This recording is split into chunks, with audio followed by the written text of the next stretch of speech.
लिखना है। Ready, start.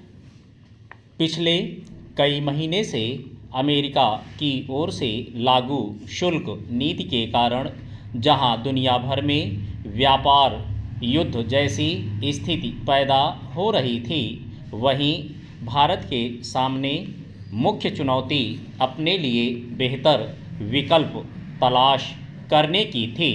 अब सोमवार को अमेरिका के राष्ट्रपति डोनाल्ड ट्रंप ने जो कहा, उससे यही लगता है कि भारत और अमेरिका के बीच परस्पर हित पर आधारित एक समझौता आकार ले सकता है।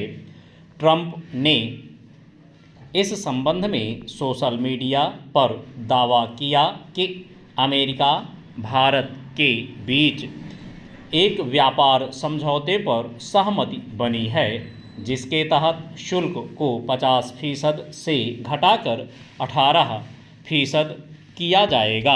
दूसरी ओर भारत के प्रधानमंत्री नरेंद्र मोदी ने कहा कि भारत भी इसी तरह अमेरिका के खिलाफ अपनी शुल्क और गैर शुल्क बाधाओं को खत्म करने की दिशा में आगे बढ़ेगा। दोनों देशों की ओर से ऐसी घोषणा को शुल्क के मसले पर महीनों से जारी तनाव के बाद अमेरिका और भारत की नीतियों में अब एक बड़े बदलाव का सूचक माना जा रहा है। हालांकि यह साफ होना बाकी है कि दोनों देशों के बीच व्यापार समझौता अंतिम तौर पर किस स्वरूप में सामने आता है और उसमें बनी सहमति कहां तक परस्पर हित सुनिश्चित करती है। मगर फिलहाल सामने आई खबरों के मुताबिक अमेरिका ने जिस तरह शुल्क में कमी करने की बात कही है, उसके अमल में आने पर भारत को राहत मिल सकती है।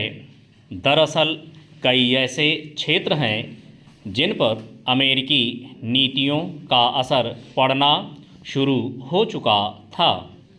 इसके बावजूद भारत ने अमेरिका की ओर से ज़रूरत से ज़्यादा सख्त शर्तों की वजह से समझौते के लिए सहमति देने को लेकर सावधानी बरती और इससे उपजी मुश्किल का विकल्प तलाशने की कोशिश जारी रखी।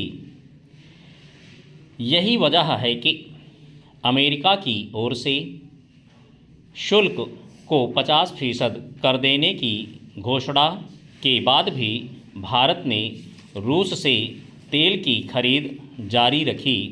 यूं ट्रंप ने दावा किया है कि अब भारत ने रूस से तेल की खरीद बंद करने और अमेरिका से कहीं अधिक मात्रा में तथा संभावित रूप से वेनेजुएला से भी तेल खरीद पर सहमति जताई है।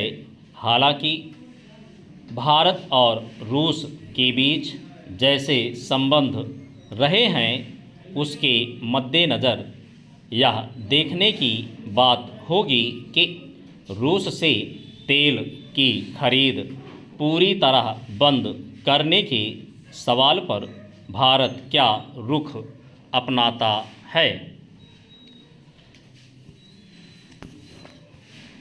इसके अलावा भारत अमेरिका व्यापार समझौते के किसी ठोस निष्कर्ष तक नहीं पहुंच पाने का एक बड़ा कारण यह था कि भारत कृषि क्षेत्र को पूरी तरह खोलने को लेकर राजी नहीं था। इस मसले पर देश भर में सवाल उठाए गए थे। अभी यह स्पष्ट होना बाकी है।